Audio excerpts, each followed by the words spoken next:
Welcome to Moments in Leadership. Before we get started, I want to let you know that you can support the show by leaving a review on Apple, Spotify, or YouTube, or by going over to mil.supercast.com. That's mil.supercast.com, and checking out the different ways that you can help. I've got options for one-off donations, monthly support options, and it all goes towards covering the cost of producing these episodes. Every little bit helps, and at the end of the year, if there's anything left over, I just donate it to a veterans charity. Another way to help is if you or anyone you know is affiliated with a company that caters to the military or the veterans community. I'd ultimately like to get this underwritten by a company or two. I'm not only thinking of large companies, but also gear companies, defense contractors, ammo companies, clothing companies, etc. Basically, any company that would have a table at, say, the SHOT Show or Modern Day Marine. It would be a great way to highlight a company's name to the listeners, help get my costs covered, and most importantly, keep this free for all the emerging leaders who are out there learning from all of these guest interviews. If you have any ideas or thoughts, please reach out to me either on my Instagram page, LinkedIn, or by email at themiloffice@gmail.com. This episode is with Sergeant Major David Wilson, Command Senior Enlisted Leader of 2nd Marine Expeditionary Force. But before we get going, I need to give a quick personal thank you to a bunch of new Supercast supporters. I've got Mitchell Teefy at the Hot Wash level, Nick Slavic at the Hot Wash level, Charles Fields at the Buy Me a Beer level, Glenn Shute at the Buy Me a Beer level, and Camden Merritt at the Buy Me a Beer level. Thank you all for your contributions to the project. It obviously helps me defer a lot of the cost of the episodes. So big thanks to all of you who stuck with me and continue to support this effort. Okay, like I said, this episode is with Sergeant Major David Wilson. Sergeant Major Wilson enlisted in the Marine Corps in June of 1994 and went to MCRD San Diego. He then reported to the School of Infantry, where he earned the MOS of 0311 and was meritoriously promoted to Private First Class. Upon graduation, he reported to Kilo 34, where he served as an automatic rifleman, team leader, and squad leader. During his tour, he deployed twice to Okinawa and was meritoriously promoted to Lance Corporal, Corporal, and Sergeant. Then in March of 1998, Sergeant Wilson reported to Drill Instructor School at MCRD San Diego, where he graduated first in his class. Upon graduation, he was assigned to Hotel Company's 2nd Recruit Training Battalion, where he served as the drill instructor, senior drill instructor, as well as a water survival instructor. During this tour, he was meritoriously promoted to Staff Sergeant. Upon completion of his tour, he attended the Staff NCO career course and graduated first in his class. Staff Sergeant Wilson reported to Lima 3-1 in August of 2001, where he served as both a platoon commander and a platoon sergeant, and deployed to Operation Enduring Freedom as part of the 11th MEU. Upon return, he was immediately redeployed to Operation Iraqi Freedom 1. He returned to the States in May of 2003 and was assigned as the Company Gunnery Sergeant for Lima Company. Shortly after, he was selected to the rank of Gunnery Sergeant and attended the Staff NCO Advanced Course, where he graduated first in his class. In June of 2004, he deployed to Iraq a second time, where he participated in the Battle of Fallujah. Throughout this period, he served as Company Gunnery Sergeant and the Company First Sergeant. In April of 2005, Gunnery Sergeant Wilson was transferred to the Staff NCO Academy, where he served as the faculty advisor and instructor for the career course, as well as the chief instructor for the advanced course. During his assignment, he earned his Master Instructor certification and was selected as the 2006 Instructor of the Year. In December of 2006, he was selected for the rank of First Sergeant and received orders to 1-5 as the Weapons Company First Sergeant.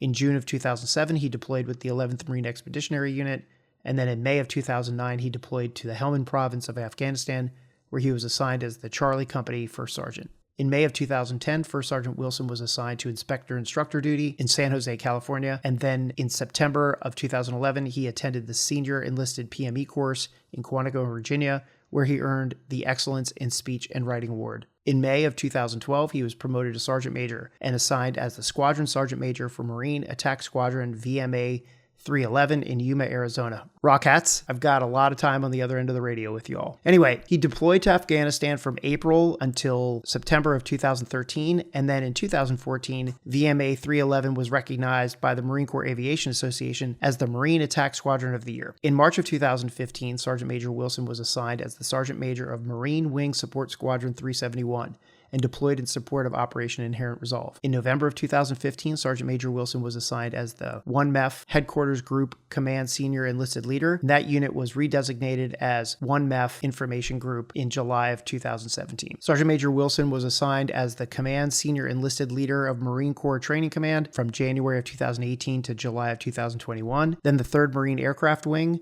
from July of 2020 to November of 2021, and then the 1st Marine Division, November 2021 to December of 2022. In February of 2023, Sergeant Major Wilson was assigned as the Command Senior Enlisted Leader of the 2nd Marine Expeditionary Force. Sergeant Major Wilson's personal decorations include the Legion of Merit, 3rd Award, Bronze Star Medal with Valor Device, Meritorious Service Medal, 3rd Award, Navy and Marine Corps Commendation Medal, 4th Award with a Valor Device, the Navy and Marine Corps Achievement Medal, 2nd Award with a Valor Device, and the Combat Action Ribbon with a Gold Star. And with that, welcome Sergeant Major David Wilson, Senior Enlisted Leader for 2MEF. Really appreciate you coming on. And also a special shout out to Captain Johnny Cornell for helping us get all this going.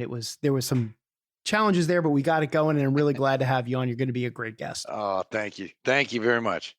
You know, the really impressive bio. I will say that I just want to highlight it because I think there's a couple things that, even though listeners just heard it, I want to know a couple things, right?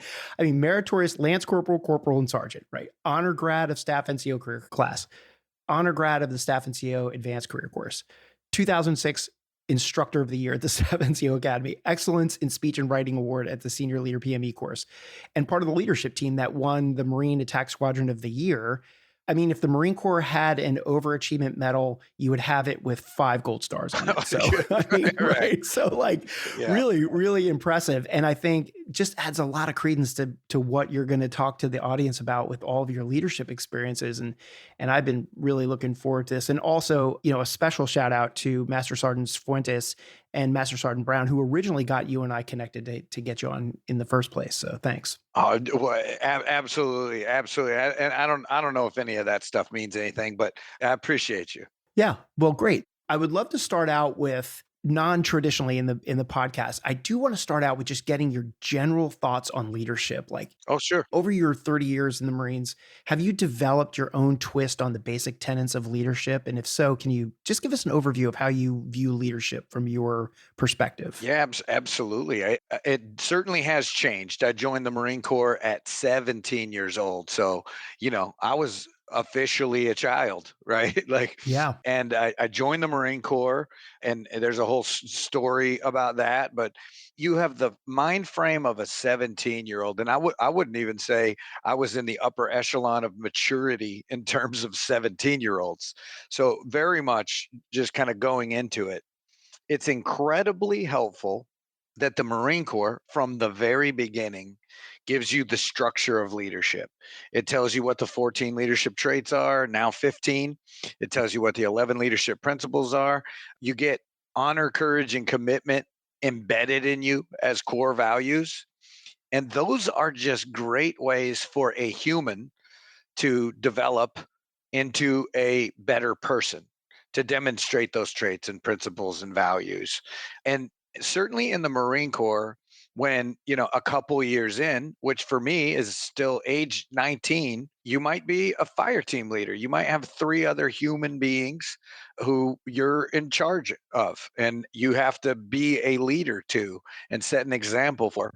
And so that basic structure is incredibly helpful for me. And I guess the thing that I've learned, if there's one lesson, there's 1,000 that I've learned, a lot of them by my own error.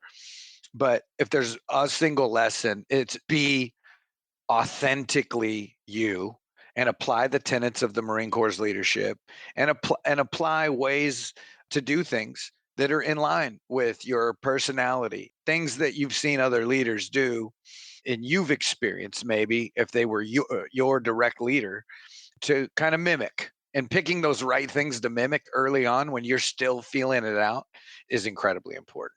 Yeah, and I'm glad you mentioned the 15 leadership traits. That is a plus up from what I grew up with and what you grew up with. Sure. And maybe a lot of listeners who are out now don't realize that towards the end of 2024, the Marine Corps picked up empathy as one of the additional traits. So now we're JJ did tie Buckley, right, I guess. Right. Okay. Right. Messes with the acronym a little bit. Yeah. Right. But still, great addition. It adds an incredible addition. I mean, if you think about it, empathy. And there's people that look at it and they go, empathy, what? You know, it sounds soft to their ears because it doesn't sound like stabbing somebody in the face or other things that are closely associated with Marine Corps things. Empathy is just understanding how another human might view your action or your leadership. And every great leader considers that in the metric, because that's really what's giving you your feedback, right? Right. I can tell immediately if people are responding to a gunnery sergeant in the formation, or if a lieutenant has captured the hearts and minds, as General Mattis says, we must, if he's captured their hearts and minds or not, if they're just doing it because the lieutenant said we had to. Yeah, I don't think empathy is groundbreaking. We talk about it all the time. I talk about it all the time in the podcast. Sure. I don't think it's groundbreaking from a leadership perspective. I just think it's codified now. That's right. Yeah, not a new word. And it's been a part of great leadership in and out of the Marine Corps for many, many eons. I'm not so sure how much a basic training recruit is going to experience empathy, but as they get out of training and everything, probably becomes a lot more obvious. But I was glad to see them add it. It's a great addition. So Absolutely. thanks for bringing that up. You know, I always start the podcast out by saying 100% of us start out in the military as either an E1 or an O1, but only 1% ever make it to the 30 or 40 year mark. And I'm curious if you can just give the listeners some context about you. What were your first 5 years, from 17 on? What were some of those crystallizing moments that you have that'll stay with you forever from your first, 5 years in the Marines? Oh, sure. Yeah, yeah. I mean, like I said, 17 when I joined the Marine Corps, you go through recruit training. You're trying to prove that you have what it takes to be a United States Marine. I remember very clearly that meaning the absolute world to me. Like, I have to prove this. I've set out to do this thing that I have high regard and esteem for, and I have to achieve it. So I would have been willing to push through more hardships than recruit training gives you, and it gives you plenty to earn that title. It meant something to me, which really means that my recruiters did an incredible job of concreting this idea of the Marine Corps into my head. First 5 years in the Corps, I can tell you, in that span of time, I went from a high school kid to somebody who was pretty sure he was going to have, at least attempt to have, a career in the Marine Corps and try to be a leader in larger formations. I got to say, probably the most impactful influence on that was my squad leader, who invested time and effort into me. It was obvious to me that he very clearly cared about me being successful, and he challenged me. He made me do hard things. Things that if you asked me at age 17, 18, 19, if I was comfortable with doing, I probably would have told you no, but I didn't have the choice. I had to do the hard thing. He made us do the hard thing. It took me right out of my comfort zone. And man, the growth that that kind of leadership put into me was incredible. Not that I got it right away. I made many errors along the way. And there's things, if I had a time machine, I would like to have been a different fire team leader, squad leader, platoon sergeant. But I certainly went from high school teenager to actually practicing the tenets of leadership that I'd seen in my very first leaders, most probably importantly, my squad leader. And really because of that time, I think maybe it was, I don't know, 2.5 years before I was in the Marine Corps, I've suddenly found myself 20 years old after he really, and I don't think I would have done any of this on my own. And you mentioned the meritorious promotions. It's not as if I volunteered for any of those. He drove me to those. Like, and I don't mean physically put me in the car and drove me, although he did that a couple times. He made me study. He made me work hard. He made me PT harder. And then he put me in leadership positions that I had to develop these things at an age that I wasn't going to naturally probably develop them. And it was 2.5 years into the Marine Corps that, suddenly I have sergeant chevrons on my collar, and I'm the squad leader, and he's moving on to a different platoon to shape up a different squad and inject his leadership into another squad. So I remember that distinctly. I remember thinking as sergeant chevrons went on my collar that I was not as experienced, as knowledgeable as the squad leader who had raised me. but I knew that it was my responsibility to get on that level as quickly as I could. So certainly pressure drives you a little bit. That was no different with me. Yeah, that is a really interesting answer because as I look back on your bio, this was mid 90s for you. This was before GWAT. This was before 9/11. Right. You had a squad leader who maybe was in the Gulf War, but probably not. Yeah, Uh, yeah, that's exactly right. maybe. Right. So you've got the squad leader who's pushing you hard, who's training you for combat, who's shaping your discipline and teaching you the things that are important, the skills to have, the discipline to have. And none of that had anything to do with experiences in GWAT. And the reason I find that so interesting, Sergeant Major, is because there is so much talk right now about, oh, everybody who's a sergeant and a corporal now probably hasn't been in combat. And everybody talks about how can we be a better Marine Corps now if we have people who haven't been in combat, or that person doesn't have a combat action ribbon is kind of a standard saying these days. Yeah. But here you are talking about some of your most formative years as a young Marine coming from a squad leader who probably didn't have combat experience. Yeah. And look at you now. And he did. He was in Desert Storm, but I think your point is well made and exactly right. I think we tend to overvalue even the most limited combat experience as kind of the be all end all. If you've done this, then your perspective must be correct. The thing that you're saying must be right.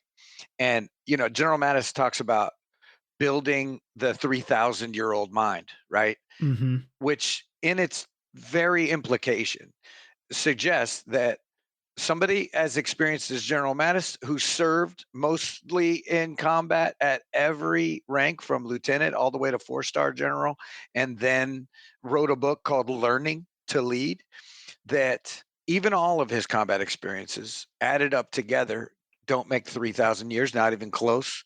So that if Mhm. you're going to build this 3,000-year-old mind, that it's the experiences of others in full context to their location and their time, that those collective are really what you would apply as an experience base to formulate a decision. There's lots of great advice coming from combat vets who have been there, done that, and can tell you how they were successful and they thrived. And they might have used the best tactics, the best techniques, the best procedures. They might have had the best leadership. I think where we might get into trouble is leadership that's repeated, maybe from folks who experience combat in a different way. And every combat experience I've had has been vastly different from the next. When we don't get it exactly right, but it works out, maybe the enemy that day didn't get a vote.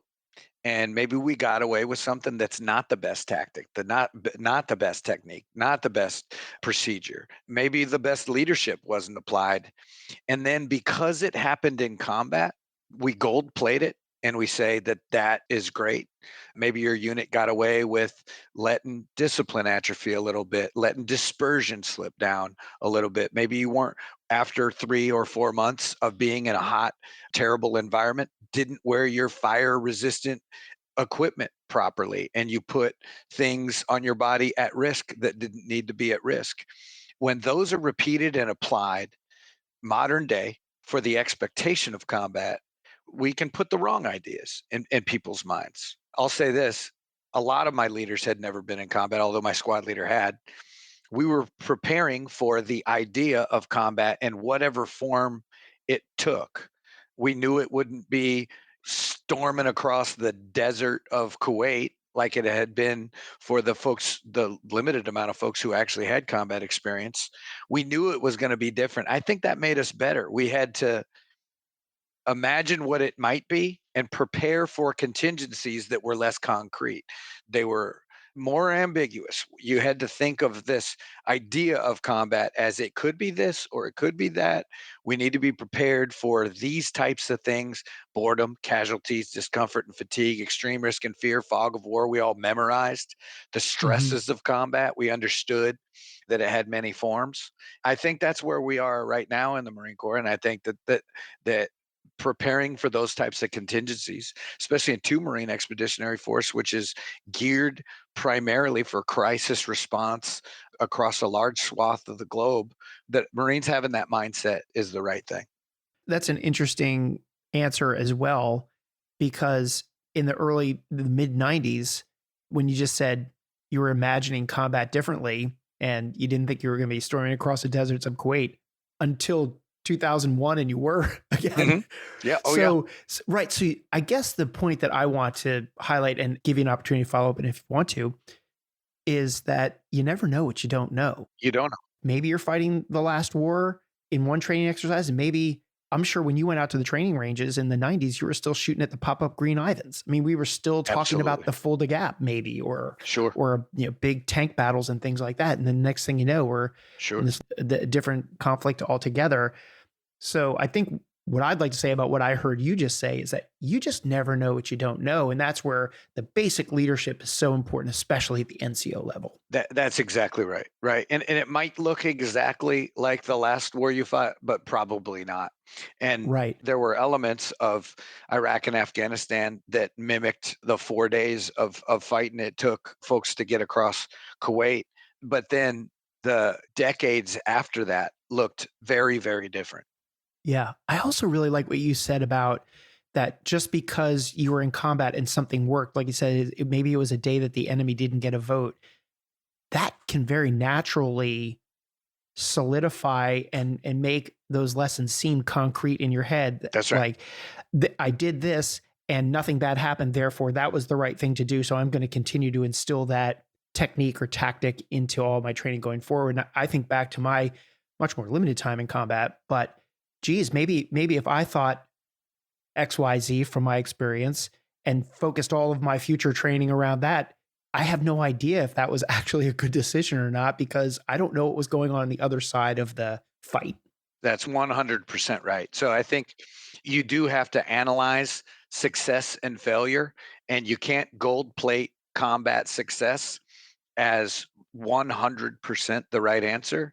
You can't take every failure because there are times when you're doing all of the things that you're supposed to do and the enemy does get a vote. And you might take higher casualties on a day where you do more things right, and you might get away with it on a day where the enemy maybe doesn't take decisive action when you leave yourself exposed. So, thoughtful analysis on your internal functions, certainly as it relates to the enemy, is incredibly important. And it may be that Marine that hasn't seen combat that challenges those presumptions of somebody who has seen combat simply because of their not having experienced it in the first place. So there could be an interesting combination there of the person who doesn't have any combat experience could actually be really accretive to the leadership lesson because they don't have that perspective. Yeah. If the leader is open to that, Yeah. right? And I think that's incredibly important. I think I would, and when I was 18, 19, 20, probably older than that, I would have been very hesitant to suggest something different to somebody that I'd perceived as having combat experience. They got combat action ribbon on, they got this on their chest or that on their chest. Who am I to suggest that we might do something a little bit differently than what they'd experienced in combat? So I think that's why it's super important. All my greatest leaders have considered the thoughts of others in high regard. They're not just telling you how it is from their perspective. And I think this is another reason why empathy is very, very key, is you're not seeking a vote on what we do next, but you are considering the perspectives of others when you're trying to frame a problem and come up with a solution. So you started out in 3-4. Was 3-4 and 29 bombs at that time? 3-4 was not in 29 Palms at that time. So I do not get to tick the 29 Palms station box.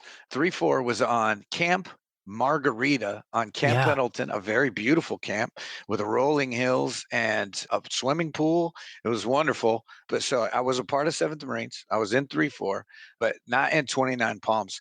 Funny enough, as I got my orders to the drill field, I left in March 1998.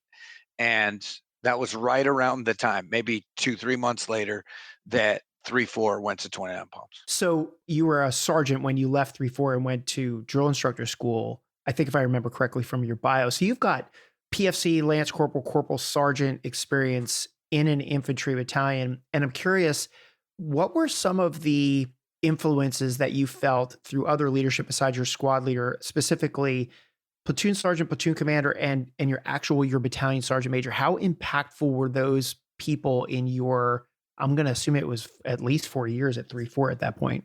Yeah, that's a great question, Dave. My influence, and I think this is true for most PFCs, lance corporals, corporals, sergeants, my leadership influences were my squad leader for the overwhelming majority of that time.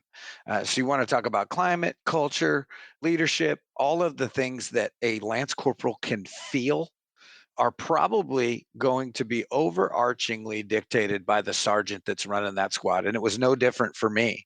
So it wasn't that I didn't have those leadership influences. I do remember great leadership from my platoon sergeant, my platoon commander, especially when I became a squad leader. Yeah, and you're learning to tactically plan and you're being led by a lieutenant and a staff sergeant. I certainly had those influences. But as I look back, I'd probably steer it out of my first 4 years if you're talking about other leadership influences in my career, because it was probably my squad leader who, when I look back at my time in 3-4, that's what I picture. Fire team leader, squad leader, our squad, our platoon. Beyond that, maybe company leadership and that kind of thing, but in kind of a cascadingly less impactful way, right? When the captain's talking in front of the company, if you ever watch that school circle when they're looking up at the captain, what you'll notice is that lance corporals will look over at their squad leader. And if he's nodding his head while the captain's saying something, they're taking it in 100%. They're getting that leadership unadulterated, direct. But if the sergeant's body language doesn't suggest that he's a true believer in what that captain's saying, they're probably going to check with him after. And that's been true in every formation I've ever been in. As a sergeant major, maybe as a first sergeant, I learned that when the commander's talking, don't look at the commander, look at the crowd. Try to figure out how much of this message is being absorbed and what follow-on actions would be required if you feel like it's not being fully absorbed. Especially for the captain to be paying attention to that too, maybe even the lieutenants. You can do it while you're talking. Certainly a gifted leader probably has the ability that while they're talking and trying to articulate a thought can also measure kind of how it's being received. But I do think that that is a key role in that exact moment that the senior enlisted leader plays, Right. that they are measuring the effectiveness of that and then conferring with the commander afterwards and talking to the layers of leadership in that command to measure how well it's reached its intended audience. Interesting segue into my next question because I think it's impossible to have served 4 or 5 years in an infantry battalion up to this point in your career. And you know what? I might even extend this question into your drill field time too. So please feel free to expand into that part of your career as I ask this question. But I think it's false to assume that every single leader that you had or saw was a great leader. So I'm curious, what are some of the best lessons you learned that you were taught by watching the worst leaders? Sure. Yeah, that's a great question. And you're right. In terms of my career and looking back and going, when is the first time I really came across like the leader that demonstrated our leadership traits, principles, qualities in almost pure unadulterated fashion? I would have to fast forward to my time on the drill field. My battalion sergeant major was Carlton W. Kent, who is singularly more influential on me as a human than any other leader probably I've had in my time in the Marine Corps. It took me almost 4 years before I'd even come in contact with him. So what you're suggesting is exactly right. That every leader, even the most influential leaders on me up until that point, had gaps and weak points. And here's where ultimately it's on me. I wish I'd understood better in those years because I think what I did was I mimicked leadership because I didn't understand yet how to be a leader. So I mimicked the traits and qualities of successful leaders, even traits and qualities I found out later were not the most effective. It was a foundational template for me to apply, and I applied it, but I didn't yet understand this concept, which is basically, I kind of picture it like this. Let's say you're walking through an orchard. Inside the orchard are many trees with many different types of fruit. Let's just say that all those types of fruit are quality leadership qualities, right? As you walk through, you grab off the tree things that you know are good and you put them in your basket. And throughout your life, your career, you're gathering the things that are going to make you much more like a Sergeant Major Carlton W. Kent. I can remember not being very good at all at differentiating good fruit from bad fruit in those days. And so there's been a great number of times where I had to kind of take stock of what I'd collected and pitch a couple things that maybe was not just a aspect of my leadership, but a primary aspect of my leadership that I went, wow, oh my God, that's like the 19th best way to approach that. And so in context, as you know, I don't know what they say about the development of the brain between age 25 and 28, male humans develop their prefrontal cortex and they get their full dose of empathy and impulse control and judgment. As that thing comes closed, I think I was in Lima 3-1 by that time. Uh, but you start to take stock of things. And as a gunny or a first sergeant, you might start approaching things a little bit differently. I think I'm different than I was as a first sergeant. And I think I'm different than I certainly was as a sergeant. And I think you should be. If you're trying to do it right, you're trying to get a little bit better every day, which means sorting through what you currently have stock of and figuring out which ones are good and which ones are bad. And just one more point on this, and I know this is a long answer, but No, it's great. good and bad fruit. Okay. I've had very few leaders in the Marine Corps who had more bad fruit than good fruit. The Marine Corps is a leadership development culture. We're a culture that gives a 19-year-old corporal a fire team and then might put them on the far edge of a tactical battle space and expect them to lead, maintain discipline, apply the appropriate tactics, techniques, procedures. But I've had a couple, and I did probably learn more from them than anyone. Maya Angelou has this quote: people will forget what you said, people will forget what you did, but people will never forget how you made them feel. Right. I think being on the other side of a couple of leaders who probably used a lot of approaches that I didn't appreciate, I can remember how I felt.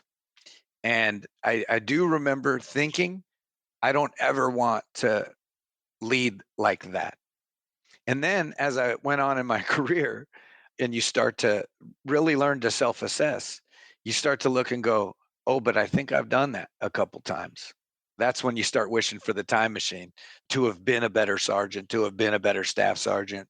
I don't have a time machine. I do try to share with sergeants and staff sergeants and gunnies when I come across them the ways in which I was better when I was at their rank so they can be better now. You just hit the nail on the head. You just summarized what I'm trying to figure out with this whole project. Because, like I was telling you offline, this is a hobby for me. Like, I just want to stay connected and Sure. contribute back to the Marine Corps by helping people tell their stories to help the emerging leaders learn from people like you. And I don't know how much there is to learn from people like me, but maybe every now and then I throw out a nugget. Tons. But I've got that time machine regret too. Sergeant Major, Sure. like, Sure. if I could go back and be a lieutenant all over again, my God, how I would do it so much differently. Oh, sure. And as a battery commander or anything that I ever did in the Marine Corps, I look back on it and I think maybe this is my effort to try to, this is my own therapy, right? This is my way of saying, like, learn from us, myself and the guests, so that you don't have time machine regret maybe. But I totally get what you're saying about seeing the leaders, and your statement, you said it exactly how I would want you to answer it, which is, you saw somebody and you say, I'd never want to lead like that. And I've got so many experiences like that. But then through the natural progression of maturity, I look back on it and I say, okay, I still don't want to lead like that, but I Right. have a better understanding of why maybe that person was leading like that. For sure. Right. Absolutely. Here's what I think. When you are leading and you're successful, almost like what we talked about with combat success, right? One of the things that probably contributed to me falsely believing that I had figured it out were meritorious promotions to billets of increased responsibility, which might have been based on how fast I ran or how well I could apply the manual for infantry unit leaders. But I did not at all understand how to get to the soul of a human being and to get them truly bought into an idea and then emotionally connected it in such a way that they became a fire and forget weapon. I had no understanding of that. I remember being a staff sergeant and watching a corporal do it. And it was unbelievably a humbling experience. The corporal's name was Hector Soto Rodriguez. He's now the 1st Marine Division Sergeant Major, but he was a squad leader in my platoon when I was a staff sergeant. I was the platoon commander. I was still, people give the analogy of the toolbox, the leadership toolbox. And they say, yeah, you're supposed to have all the leadership tools in your toolbox. If you would have, like, let's just imagine it as one of those big red, like craftsman toolboxes with all the drawers in it. I probably had a toolbox that size as a staff sergeant, but if you'd have opened the drawers, it would have just been hammers. It would have been different kinds of hammers, a ball peen hammer, a sledgehammer, but I saw the world as nails that needed to be smashed into walls or spikes that needed to be nailed into the ground. And so I applied the hammer to just about every leadership problem I came across. And I watched Corporal Soto Rodriguez when he came across Corporal now. Corporal, he was probably 20, 21 years old. He had such a way of understanding a situation, connecting with a human, and then getting them to understand what he needed them to do, the ways in which he needed them to be better, and emotionally connecting them to it. And he did it with such seemingly less effort. It in fact took way more effort for him to do it that way. I was actually doing it the easy way, but he was applying, like, let's call the problem a series of tiny little dials and gears that need the world's tiniest screwdriver and an eye loop to fix. Right. He had the eye loop. He had the tiny screwdriver. If, God forbid, that problem came to me before him, I would have smashed it with a hammer and there would have been dials and gears bouncing all over the place. And maybe even Hector Soto Rodriguez couldn't fix it at that point. But I watched him do that. I took a giant humility pill.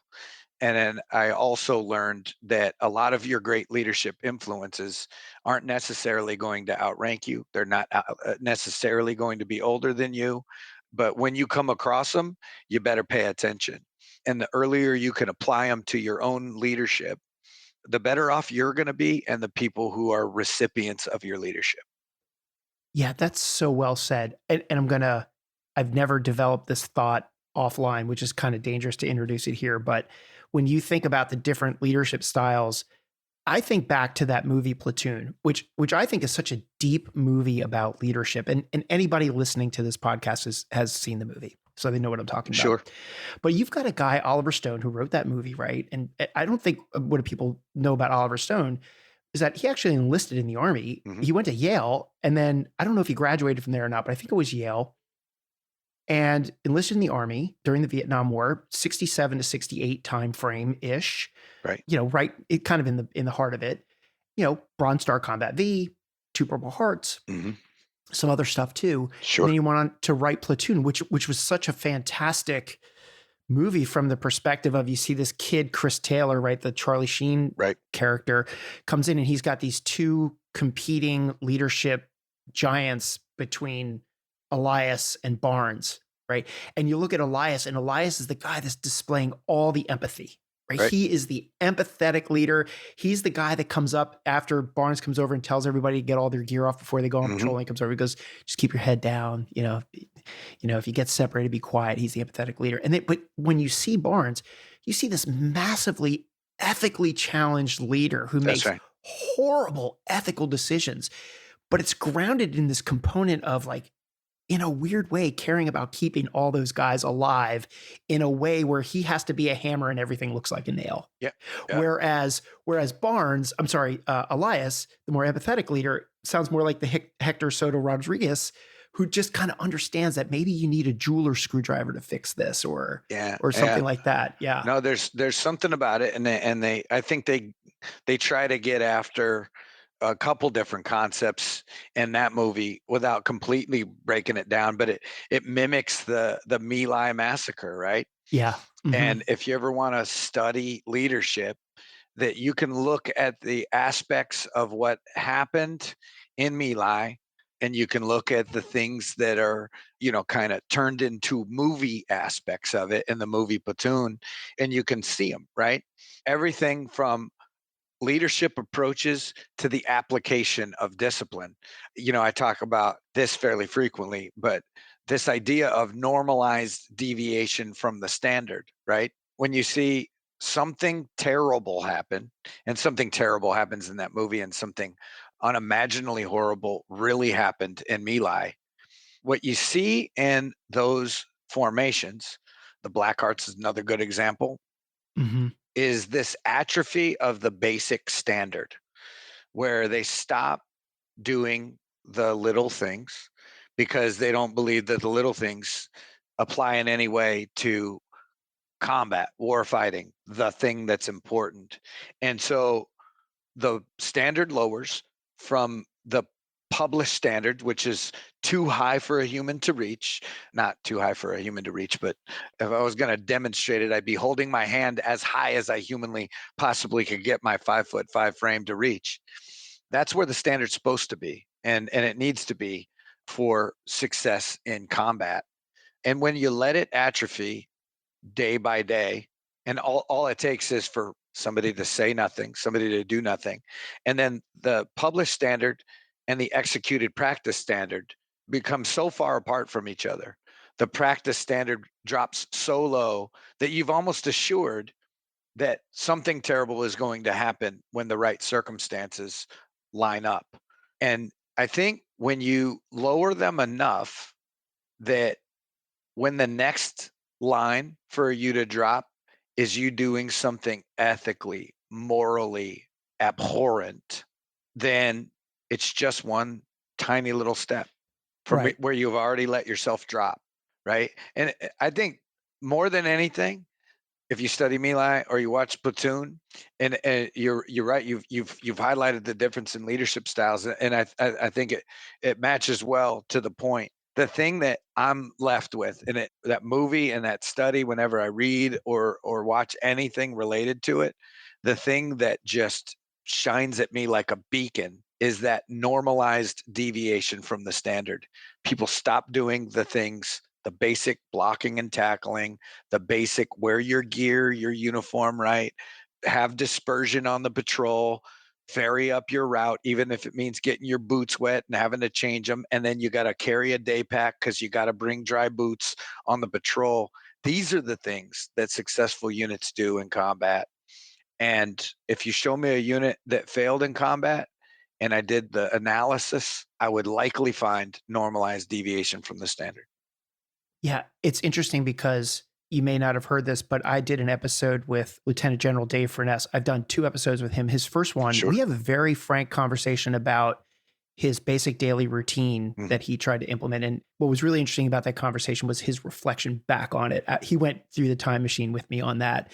But at the heart of that whole thing, no matter how much it was maligned in social media and by junior leadership, the soul of that was exactly what you were talking about, which is there has been a deviation from the standard and I'm bringing it back to a normalized standard here. Right. Right. And a fantastic episode. If any listeners haven't heard that yet, go back and find that because we have a really frank discussion about that, which was awesome. I want to spend one more second on your drill field time because I recently had Major General Bill Bowers on who talked about a lot of his experiences in recruiting and on the drill field. And one of the questions I asked him, I'd like to ask you the same question is like, where did you see leadership on the drill field get themselves in trouble?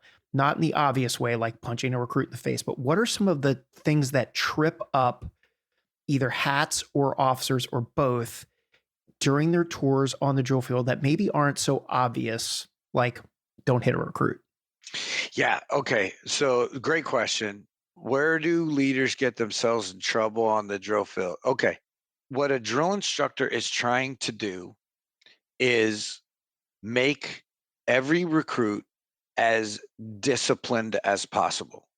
They measure that probably higher than anything else, right? The way the officer might view it is there's a basic standard for training. We need to meet that basic standard for training, and everybody that meets that basic standard for training it needs to graduate. They're sitting in company and battalion offices, very rightly looking at graduation numbers and throughput numbers and making sure that the Fleet Marine Force has enough Marines in it.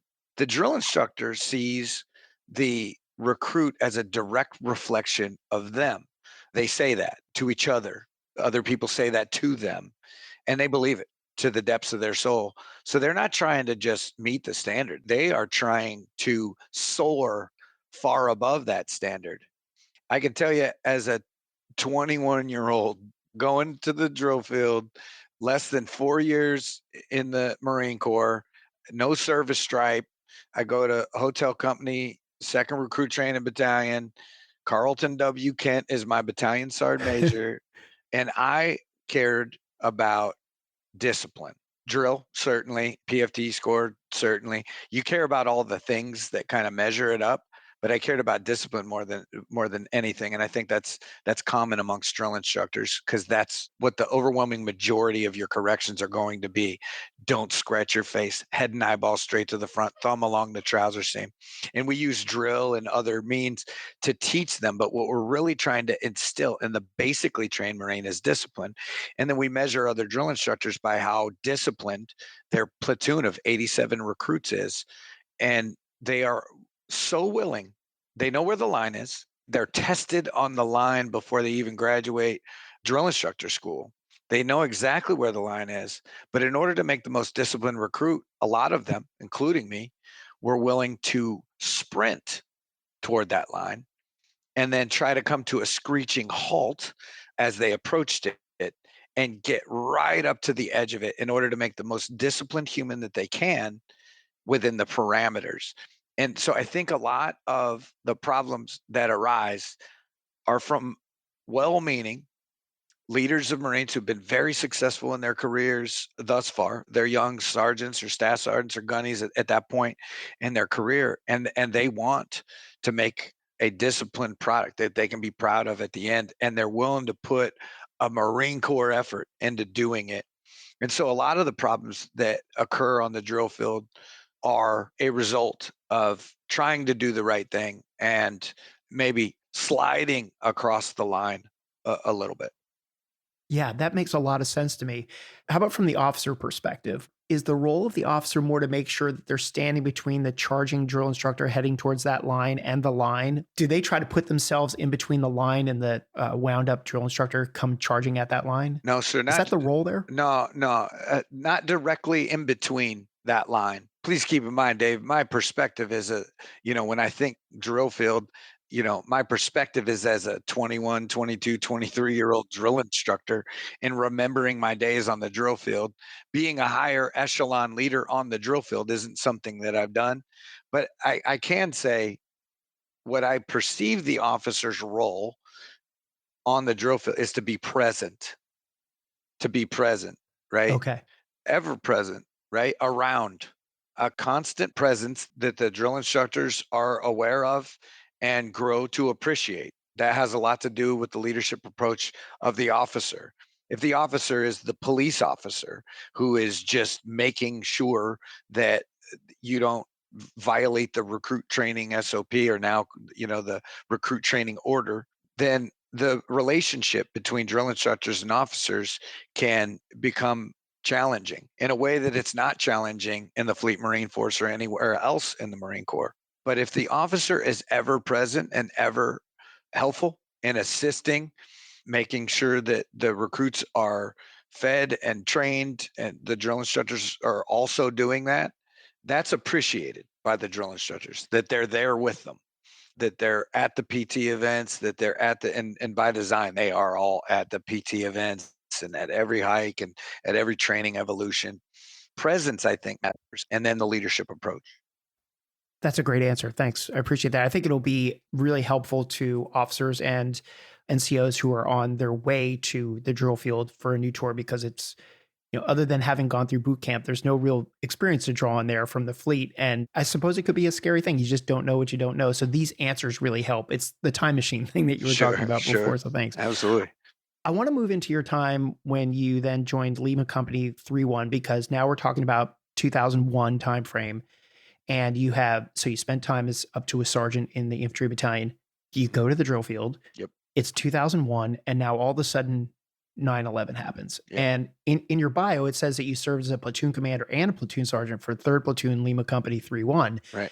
My first question there is, that's such a unique thing. I want to ask a question about being put into the platoon commander role, because every staff sergeant who is a platoon sergeant is one well-placed bullet away from having to fill that platoon commander role. Sure. And I don't know the circumstances surrounding how you became the platoon commander, but you did. And I'm curious if you can talk about, okay, I was a sergeant, I had all this experience, I was on the drill field, I've got all this experience, and now you're a platoon commander in an infantry battalion, which some people may think is completely natural for a platoon sergeant to step into, but Sure. Where were the gaps in your enlisted PME that when you filled that role for however long you filled it, you were like, whoa, you know what? I don't know. I'm not experienced with this. Sure. Well, I guess coming to Lima 3-1, and in August of 2001, a month before 9/11 happened, just trying to get back up to speed, making sure that you're good on all of your tactical tasks, right? And then realizing very quickly that, okay, back in those days, sometimes we wouldn't get our platoon commanders until, a year and a half. Sometimes you'd have to work up. So that first 6 or 7 months, you wouldn't necessarily have every platoon commander in every platoon. So there was, 6, 7 month period where you're the platoon commander. As I checked in, and I thought this was fortuitous, as I checked in, Lima 3-1 was going to Fort Hunter Liggett for 10 straight days of patrolling exercises and live fire. And the company was relatively small at the time, but I was able to check in my alphas, get my gear issued. But I had to, learn all the new gear that had been issued in the 3-year period. Right away, I got a sense that I'm a step behind in terms of like coming off drill instructor duty, and there's a whole new equipment set. The comm gear had changed. So you're just trying to get up to speed. That probably gets lost in the mix of things that are just uniquely understood by a staff sergeant who's come up through the ranks in the infantry, and what a platoon commander might know.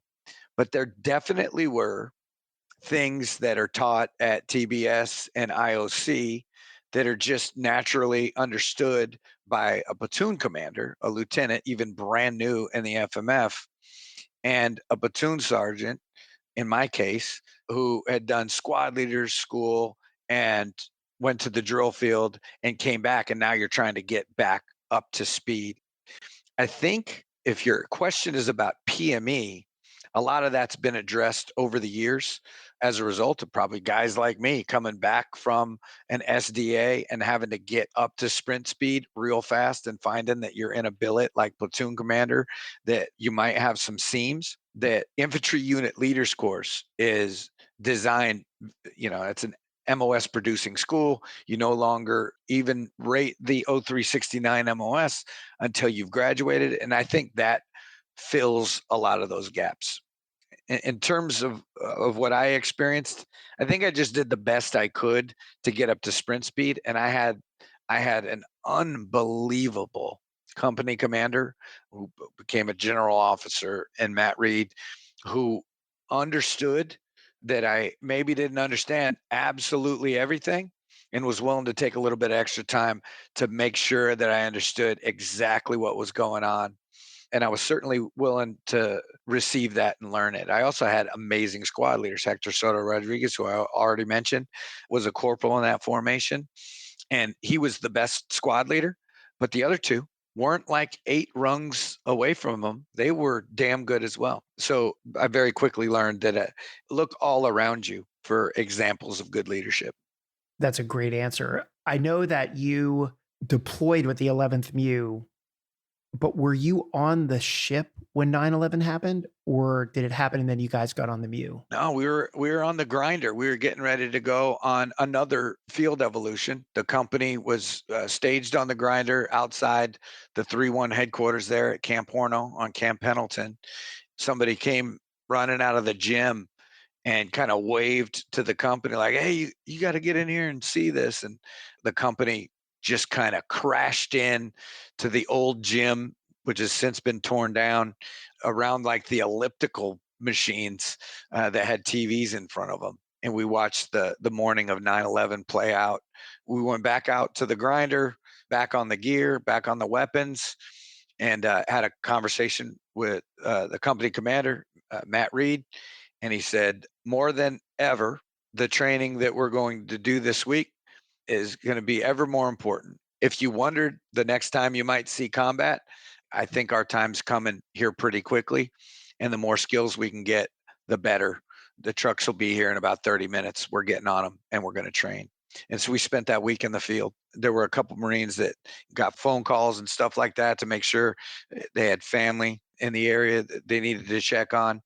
But overwhelmingly, the company went to the field with a clear message that it was extremely important for us to be as ready as possible. Yeah, I envisioned this like the scene from Heartbreak Ridge where they get recalled onto the grinder and they're trying to find all of their gear. Not that your experience was like that, but that moment of like when did it all of a sudden become real for everybody? Because up until 9/11, it was just, there were some little hotspots and things that were going on, but like there wasn't a whole, hey, the Marine Corps is going, everybody Yeah, it felt pretty moment. real. It, it, Yeah. it felt pretty real there. 9/11, of course, was a very real indicator that we were going to find ourselves in combat very soon. And we did. That same deployment was where Falaka Island happened. And, we found ourselves in direct contact with those that would mean us harm just a few months after that. Yeah. Now I know later in your career, and by the way, now General, I don't know if he's a brigadier general or major general, but Matt Reed has a fantastic reputation. You worked with somebody who's got a great reputation. I know the name. Sure. He and I aren't peers, but I know his name and I know how highly regarded he is. So that must have been a great command to be a part of. But I know that you did a couple deployments. You did the OEF originally and then OIF, and you came back. But then you were eventually deployed in June of '04 to Iraq for your second time, and that was Battle of Fallujah. And during that period, you were the company gunnery sergeant and the company first sergeant. I have a question for you about that time from the perspective of my lens when I think about going to the field and having a first sergeant and a company gunny and all the administrative things that they do. They have the luxury of being able to have clipboards and maybe some computers and things like that. But now you're in combat and you're in Fallujah and you are company gunny and first sergeant and you are actually doing those functions in combat, casualty collection and accountability. And now you've got a BAS that is doing a lot more than Motrin and Moleskin, right? And so that is a whole thing. And I'm curious if you can reflect back on that experience that you have and give some advice to emerging leaders who could find themselves in that position that is just literally impossible to train for. Enjoying Moments in Leadership? Help the project get more guests and reach more listeners by leaving a 5-star rating and a quick review on Apple Podcasts or Spotify. It takes 5 or 10 seconds to do, and the reviews really help me to continue bringing inspiring stories from senior leaders. And additionally, when guests see that it's popular or hear about it around their commands, it helps me get them on as guests too. Sure. And company first sergeant by default, really, I was a gunny and I'd been in the Marine Corps just about 10 years when the Battle of Fallujah kicked off. We knew it was coming. We were getting ready for it. We consolidated the battalion from our respective areas of operation into the battalion headquarters. We had a company first sergeant. Name is Wayne Hertz, and I count him amongst the very top level leaders that I've gotten to experience, and I learned an incredible amount from him. He was our company first sergeant, and there was a great comfort in knowing that he was our company first sergeant. I was the company gunny. My job was supposed to be running casualties back and ammo forward and sustaining platoons throughout the battle. And I think people probably generally know the Battle of Fallujah, but that's fire teams and squads kicking Hmm. down 1,000 doors in a row and taking Fallujah inch by bloody inch, room by bloody room, and block by bloody block, right? It's the hardest fighting, most dangerous fighting you can probably face, right? Threats from 360 degrees and three dimensional, right? Above you, below you, and facing an enemy and I don't know, 1,500 enemy insurgents who all basically pledged to their God that they were going to fight to the death, which makes a human fight different, right? Right. They were there to fight to the death, and their idea was that they would kill as many Marines as possible in doing so. And so it's not natural for a human, of course, to run directly into danger, but they did. They did. They were planning to die on that ground. It's not natural for somebody to strap themselves with explosives and then wire that to the building and blow up the whole building that they're in, as long as they're pretty sure there's a whole Marine squad in there. That's what they did, and that's what they were prepared to do. As we geared up for that, I'd had a couple of combat experiences by that point, but nothing even remotely close to the type of urban fighting that was represented in the Battle of Fallujah. And then the night before, we really crossed the line of departure. We were on the north end of the train station. We were going to make entry into the city, and the Iraqi National Guard, the ING that our battalion had been training, made initial entry into the train station and cleared the train station. While that was occurring, the company commander's tire popped on his Humvee, and one of our Marines, Smith, didn't have the right jack on the Humvee. The jack was in the wrong place. He got underneath the Humvee to try and adjust something while they were trying to change out this tire, and the jack came free from the loose ground underneath it.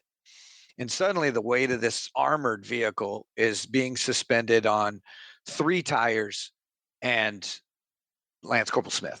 Ugh. And Wayne Hertz, our first sergeant, wearing the real first sergeant rank with the real diamond, ran over there and, like a mother bear whose child was in danger, somehow, with his own human strength, lifted this Humvee off of Smith enough that Sergeant Lassiter and Corporal Corey Murphy, who had come over to assist, were able to reach under there and pull Smith out.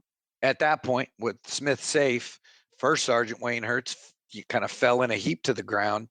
By the time I got there as the company gunny in charge of casualty evacuation and tracking, I see my first sergeant, my leader, my mentor influence, looked like every muscle in his back had snapped, and he had like a soccer ball sized lump on his back from whatever he had done to his body in order to physically manage the weight of this armored vehicle.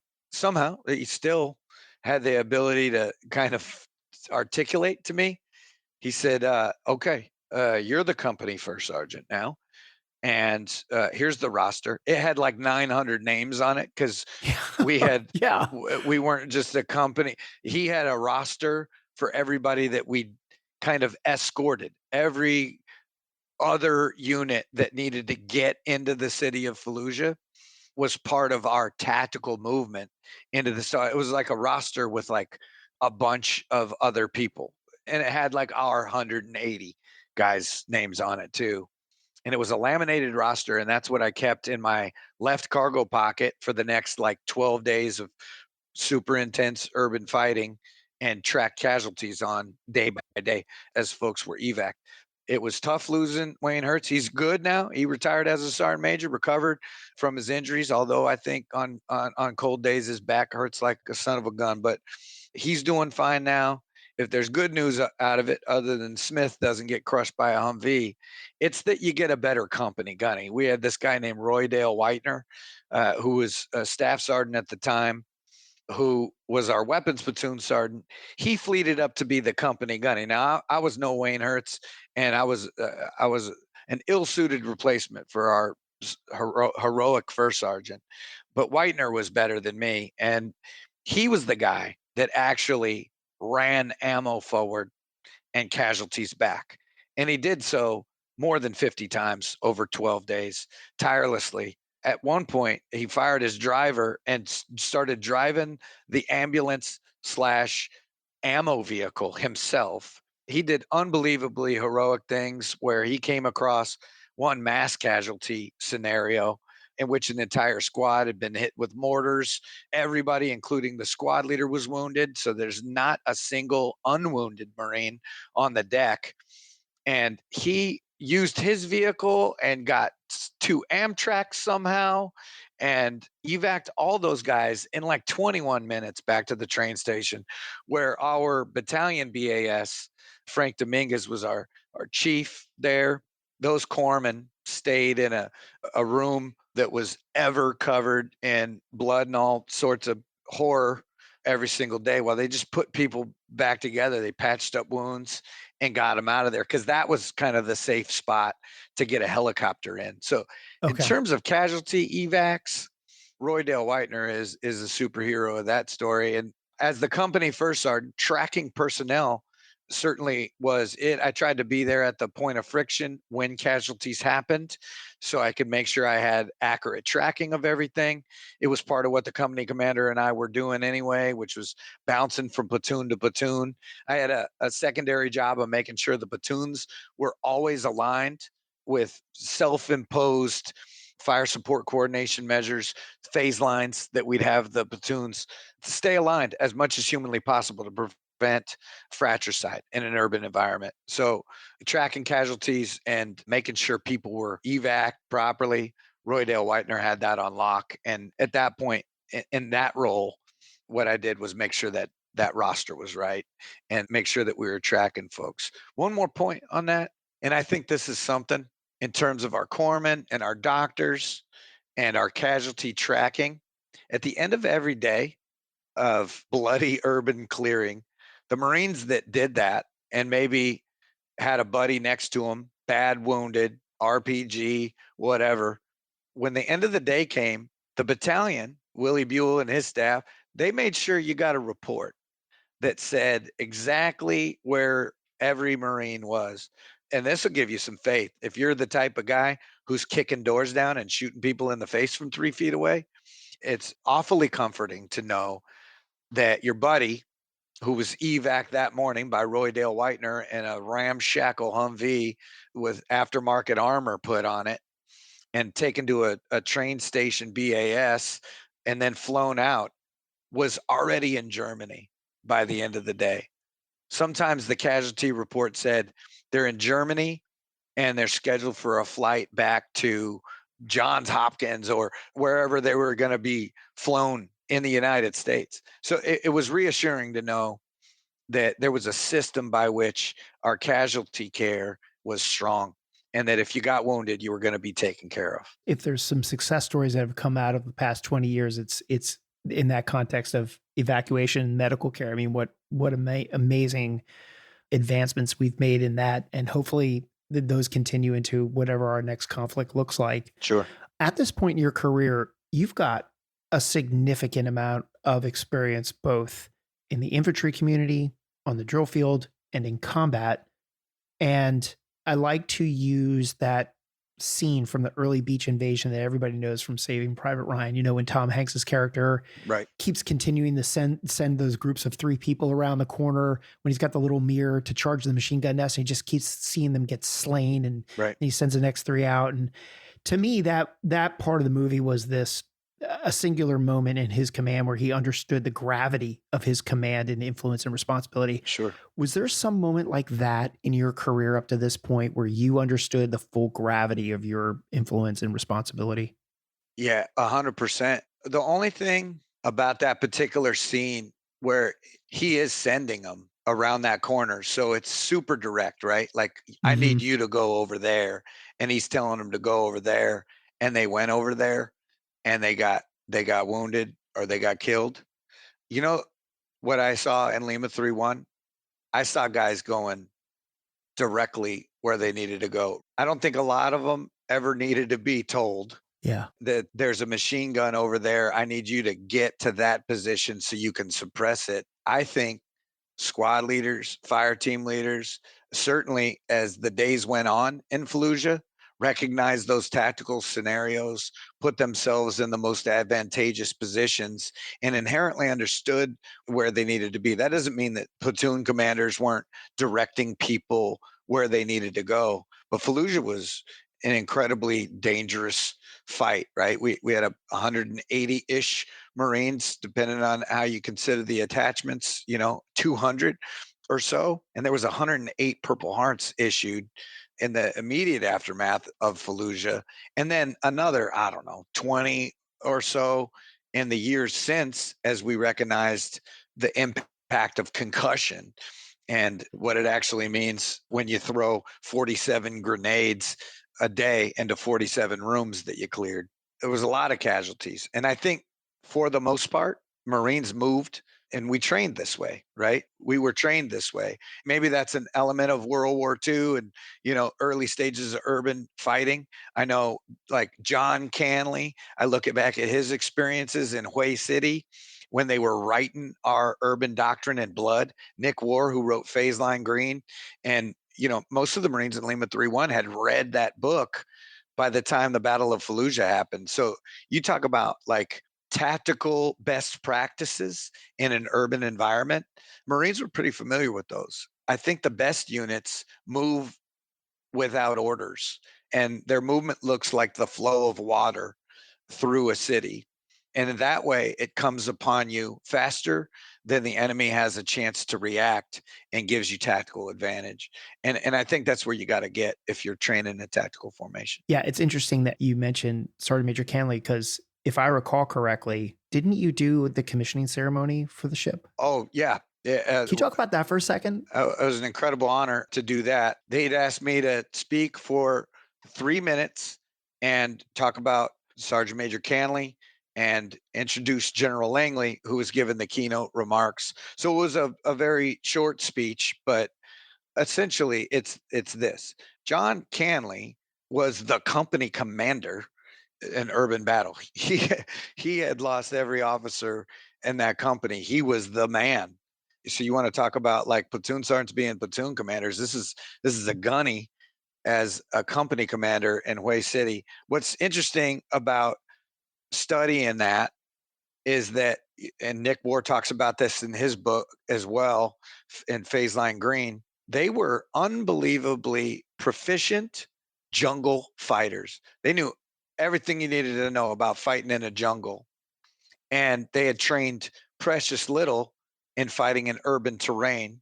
And when the Tet Offensive happened and when Hue City kicked off, suddenly you found formations in a city, Hue City, with narrow streets and multiple story buildings, and suddenly considering all of these angles that are unique to urban fighting.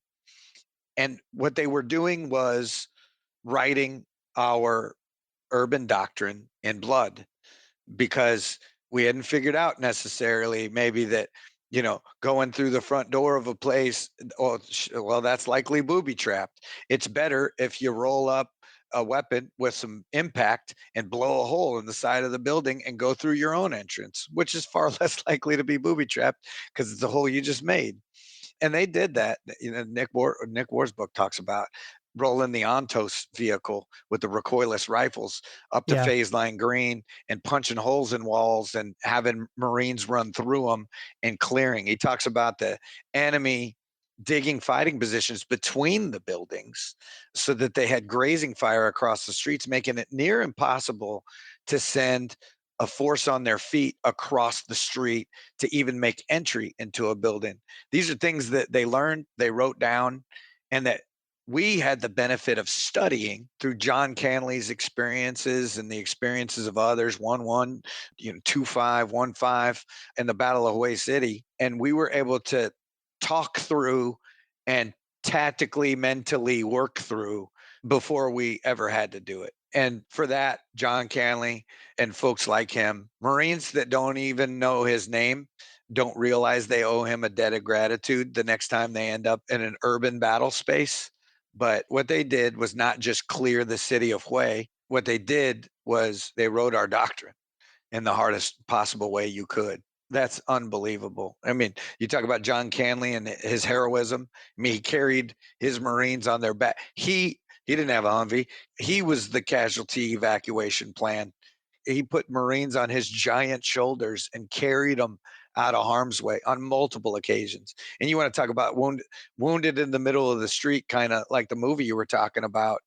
He was the guy who ran out there on multiple occasions.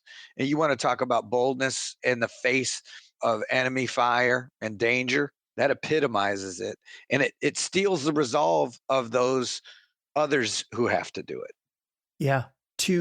Eventually 2 Medals of Honor from that same company, right? Because you had the other sergeant that was with him, I think his name was Gonzalez, if I remember from the book, who was killed in action and received the Medal of Honor. And then Canley got the Navy Cross, which was upgraded, I think, recently. I can't remember how long ago, but I know he's one of the Navy Crosses that was That's right. reviewed by General Madison or then Secretary Madison, and then eventually upgraded to before John Canley passed away. So it's great. I mean, here's two medal of honors in one company in one combat situation, and we've had 3 Medal of Honors in the past 50 years in the Marine Corps.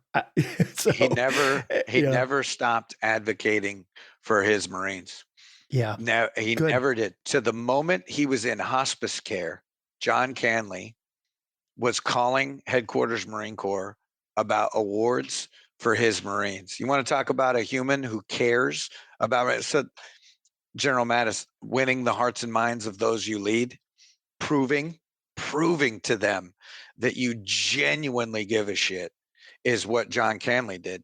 And he never stopped doing it. He was their company commander for as long as they all lived, right? And getting to know John Canley a little bit in his later years was one of the greatest gifts of my life. Yeah, you're lucky you got to meet him. What a warrior. So glad that he persevered with all of his efforts in taking care of Marines. And I'm glad that finally got upgraded to Medal of Honor, which is great. Absolutely. I believe he's buried at Arlington if anybody's ever there and wants to go visit him and say hi to him at his grave. But I'll shift gears here a little bit because I could go on for the next 2 hours and start besmirching the whole award system, but I want to stay away from that, right? Sure. I'd probably find common ground with you. We wouldn't talk about leadership anymore. But this is sort of a tougher question. But at this point up in your career, I mean, there must have been some times when you were really scared. I ask this question because I feel it's important for leaders, emerging leaders, to actually close their eyes and think through a scenario where they're going to be scared and like already envision how they're going to act when it happens to them. And maybe that's just my own personality, the way I think about things, but I do think it's important. So I'm curious if you could share a moment where you found yourself really, really scared, and how can you use that example to help young leaders prepare for those inevitable moments that they will likely have as well? Yeah. So the first one that comes to mind was on Fallujah Island in 2002. A lot of people don't know that story. Yeah, you want to just quick, wave cap it, or? Yeah, sure. BLT 31 was on a MEU. We were training in Udari Range, Kuwait. And for 1 week of that month-long training evolution, you would get on an LCU, you would float to this little island off of Kuwait where you would do blank fire mount training in this old kind of school complex that the Kuwaiti government owned. And we had leased it or rented it for that period of time. And so one company at a time would basically bivouac on the beach on Fallujah Island, which had formerly been like the lifestyles of the rich and famous. Like the Kuwaiti elite lived on this island. It had got bombed out in like the 1991 Desert Storm, Desert Shield era. And half the houses were owned by the Kuwaiti government by that time. And it was an interesting place. It would be like burned out house, burned out rubble. and then a pink house on the beach with potted plants out in front, right? It was certainly a weird place when we got there. And we were the third company to go in. Our previous two companies had already done this week-long package just on this little former resort island with a school on it. And we bivouacked on the beach. Matt Reed, our company commander, was insistent on additional security measures. We were told that the security was provided kind of external to the company. He wasn't comfortable with that. No company commander should be. The responsibility of a couple hundred Marines in a situation like that. But we were there for blank fire. So this is a company that has BFAs on their weapons and overwhelmingly doesn't have any live ammo. There's a handful of people who have live ammo. Like 5 rounds in their Beretta for security ammo. Yeah, like 15 rounds in their Beretta Okay. and like 28 rounds and a handful of M16s around the company, right? Like just the staff NCOs and officers and the company staff have live ammo, right? And there's security positions on the beach, but mostly everybody is in a friendly country doing blank fire training, and it's toward the end of the deployment, and we're bivouacked on the beach. And so it has that very kind of you're training here feel. You're in a place that you have security like you always would, but you're not in a combat zone. It's important to note that Falaka Island, while some very intense combat happened, all of the sudden, a little later in the story, that it wasn't at all something that was designated a combat zone. So everybody was training. We'd stayed one night there before, and the company commander, even though several folks were asked about, hey, that's a lot of security positions, but he stuck to his guns. Incredible moral courage to just do the right thing as the company commander and say, hey, no, we're going to maintain all of these security positions. We're not going to leave it to anybody else to provide our own security. And the next day, about midday, I was about a block away from the beach in the school complex, and I was setting up this little course, and I was booby trapping it. I wanted the Marines to be able to navigate booby traps and somehow execute clearing operations, blank fire inside the school complex. So I was setting all that up, and it was explicit that we weren't supposed to be using even blanks yet. So when I heard fire over by the beach, my first thought was confusion. And then I ran up to the roof and I looked back at the beach and I saw a truck had pulled up to the beach and fighters inside this vehicle, I couldn't tell how many at the time, were firing at unarmed Marines on the beach. If they had weapons on them, they were PTing. There was a platoon of Marines PTing on the beach, and that's who was being fired upon. Corporal Anthony Sled was killed. Lance Corporal Simpson took a round through his wrist that traveled all the way up to his shoulder and shredded a bunch of nerve endings in his arm.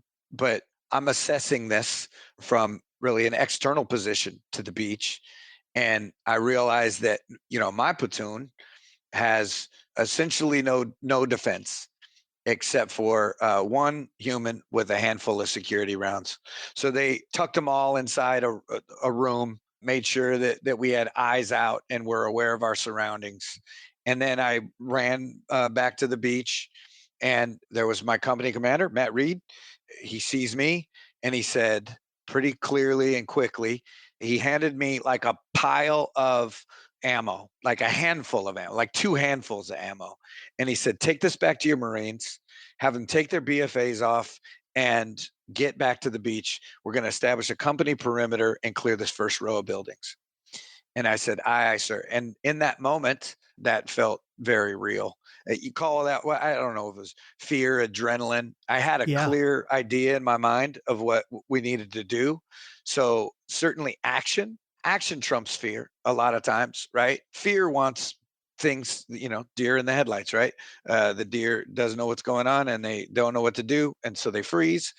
But I have an action, right? And I have clear guidance from my commander. So I guess in my first moment of like my first holy shit moment of my career, Yeah. I had the benefit of great leadership. So I take this 2 handfuls of ammo and I run back to this room, and I gave each Marine we spread loaded it amongst the platoon. It was probably 4 or 5 rounds per, and every BFA's off. And then we made our first real life tactical movement back to the beach. We got back to the beach. We established a quick perimeter, and then we got busy clearing the first row of buildings.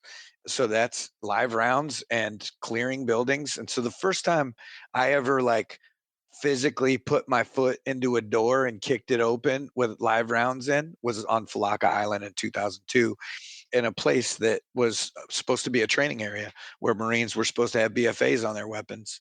And then it suddenly wasn't. After we cleared the first row of buildings, you start putting the forensics together and go, hey, what happened here? It was two enemy fighters who had pulled up in that truck. They were supposed to be the initial wave of a much larger wave of people that were going to attack what they expected to be unarmed Marines on the beach, right? They'd gotten reports that, hey, they're bivouacked on the beach. They have these little red things on the end of their weapons that suggest that they're not firing live ammo. So it's going to be easy pickings. Their initial wave is these two guys in like a little pickup truck, and they're loaded for bear and hopped up on every freaking narcotic known to man. They are very clearly under the influence of some major narcotics, which wasn't uncommon. The same thing Hmm. with the 1,500 insurgents that pledged to fight to the death in Fallujah. They did the same thing. They emboldened themselves to fight to the death.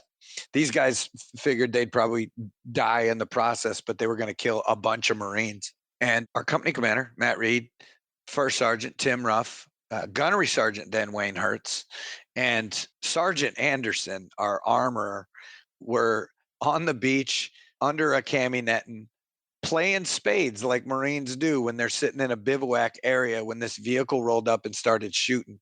Corporal James Cottrell, who had my weapon and my security ammo in a security position on the beach, shot out the tires of this vehicle and disabled it. He did good work there.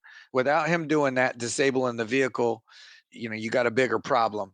But these two guys spill out of the vehicle, and the company staff, the company commander, First Sergeant Gunny, and the armorer made like a fire team tactical movement against these two guys and put as many 9 millimeter holes in them as humanly possible. And lo and behold, they were still alive when I got down to the beach. Like, I didn't count, but I would estimate 25, 30 holes in each of these guys. They were still breathing. They were on something.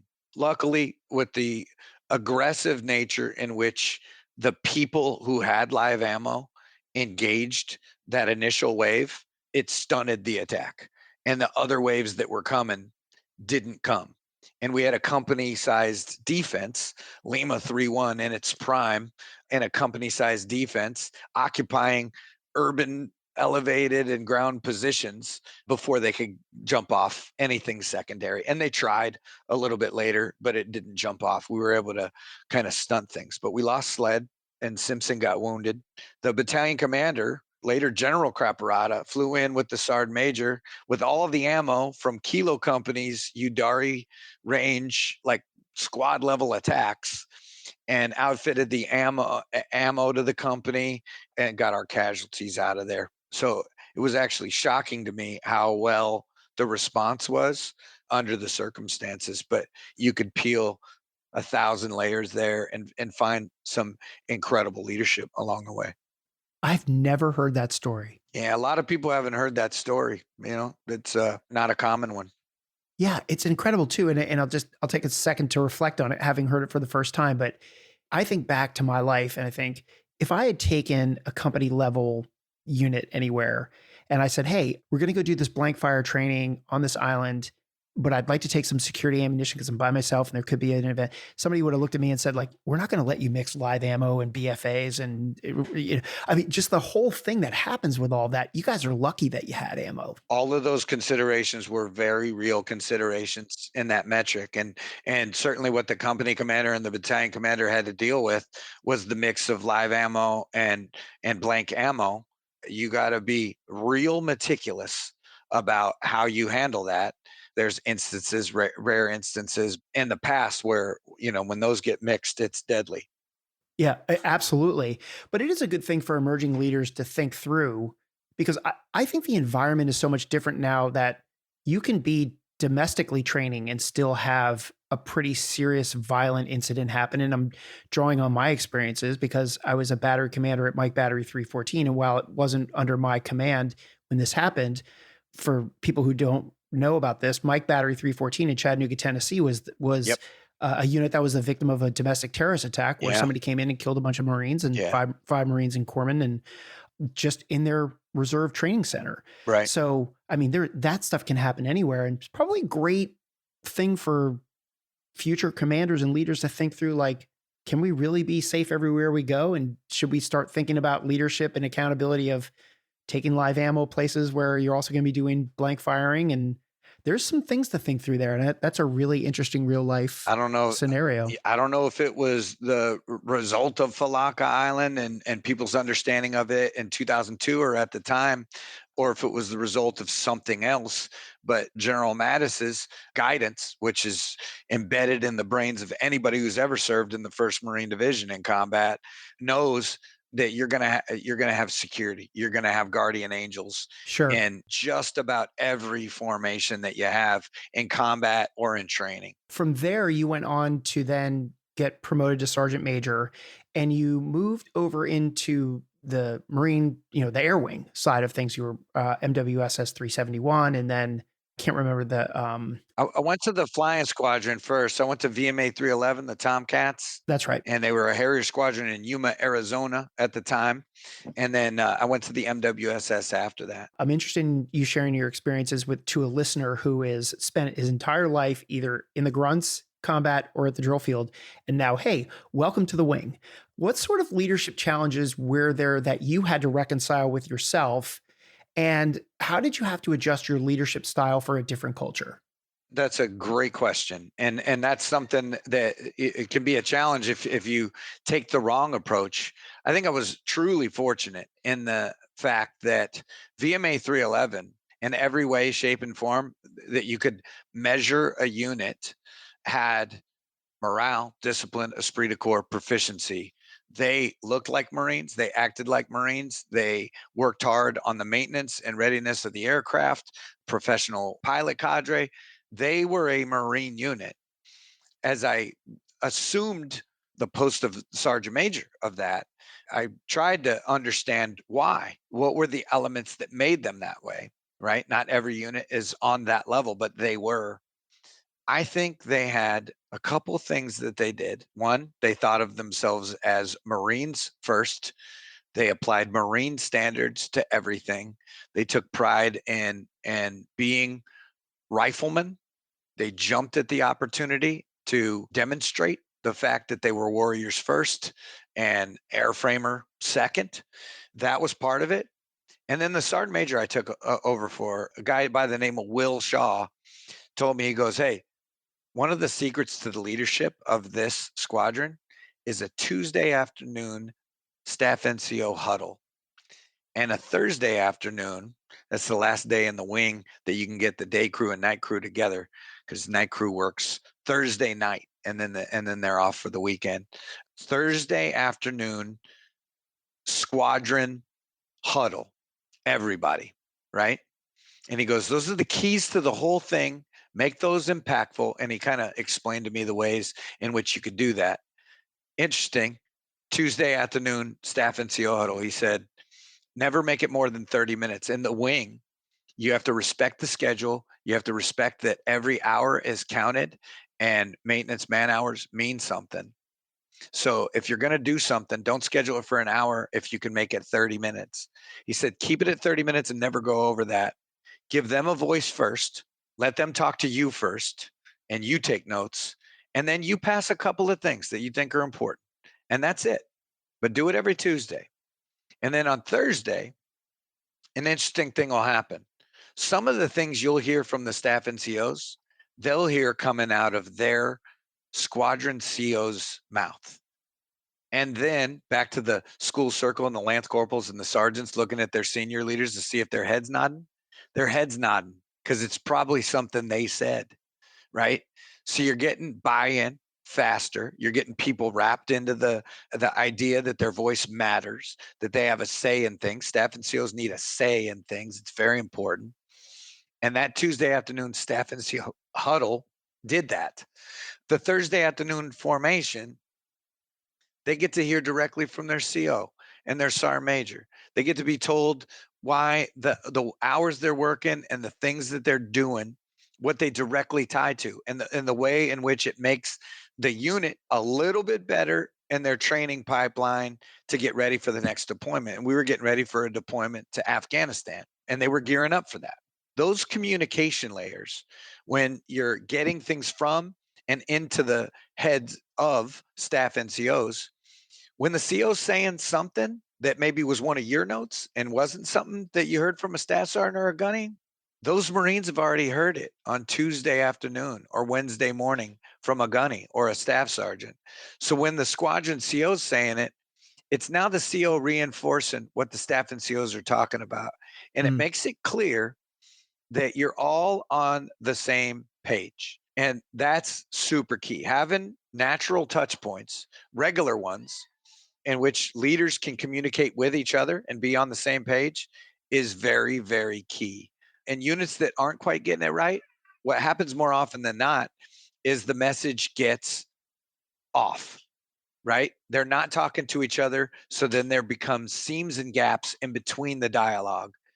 And the Marines can see that more readily than anybody. That's a fantastic point. I hope everybody rewinds that and listens to it again.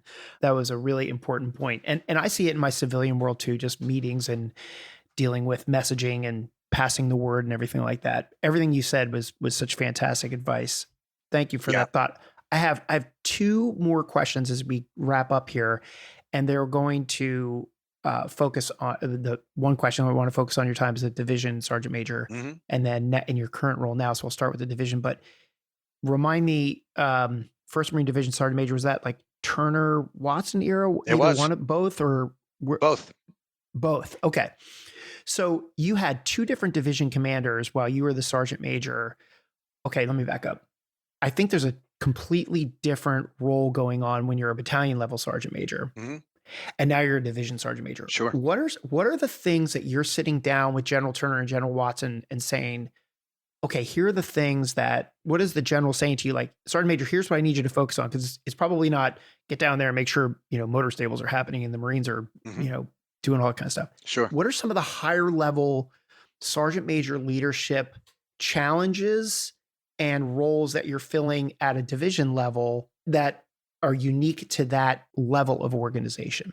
Yeah, that's a great question. The thing that stands out the most when you're at a general officer level of leadership is that you're leading through layers, right? The direct leadership of, the example I just gave where a squadron CO who has 350 Marines can just have them out there on a Thursday afternoon and talk directly to them, that a division commander is not going to be able to do that same thing.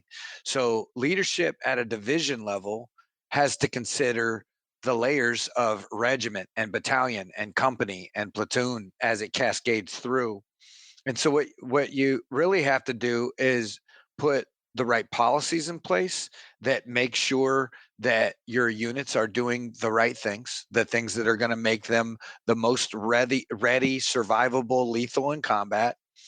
That you're going to have to support those commands with the things that they communicate up that they need in order to facilitate that. And then I think what the sergeant major can do at the geo level of command that's super important is assess units. And you have to be careful of snapshot leadership, that when you show up on a Tuesday afternoon and something's a certain way in battalion X or squadron X, that you don't multiply that by however many seconds are in a year and assume that it's that way all the time.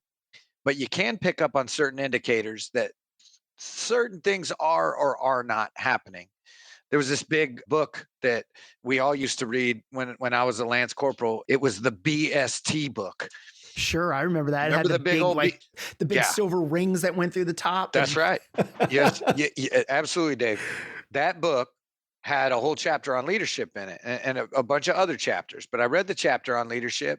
I was trying to memorize things that my squad leader were telling me I needed to understand in order, to be a better corporal, or, be a better lance corporal. The one on leadership course had the traits and the principles, and by that time the values.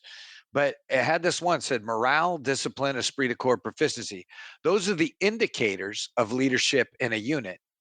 So, what are the sub indicators of morale, discipline, esprit de corps, and proficiency? When you walk into a squadron and everything's meticulously organized, the tools are all aligned, the Marines are wearing their right equipment, they got their safety stuff right, the staff NCOs kind of walking around and checking on things, the QA guys, the CDIs there with the Marines. You happen by a group of 6 or 8 Marines that are working on an aircraft, and the corporal is explaining, what are some of the problem areas with this particular job and the things you need to be careful on that you might not necessarily have learned in the baseline schoolhouse. Then those are indicators of good leadership, right? You can see people intently listen to the corporal, which goes, okay, all right, that looks right to me. You don't see cigarette butts and beer bottles all over the place in their barracks, which is an indicator the opposite direction, that people aren't paying attention to little things, and they're much less likely to pay attention to the big things. That those are usually the places where terrible things happen. In an infantry aspect of it, you go visit a unit in the field and you look at how they take care of their weapons.